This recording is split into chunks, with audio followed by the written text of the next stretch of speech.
আজরাইল রে, জান কবজ করে এত কষ্ট আগে জানতাম না।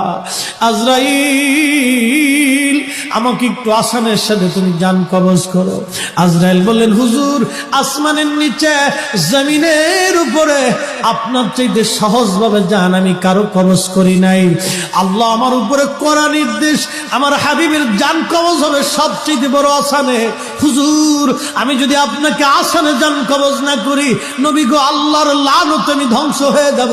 ইয়া নবী আল্লাহ, আমি সেই ভয়ে আপনাকে আসানের সাথে জান কবজ করতেছি। হুজুর গো, আপনি নবীর আগে এবং পরে এত আসানে কারো জান কবজ হয় নাই, হবে না। আল্লাহর নবী ডেকে বলে, আজরাইল, জান কবজ এত কঠিন, এত কঠিন, আমার কাছে কষ্ট হয়। একটা অনুরোধ তোমার কাছে করে দেয় আজরাইল, আমার উম্মতের জান কবজটা তুমি সহজে কইরো। আমার উম্মত গুনাহ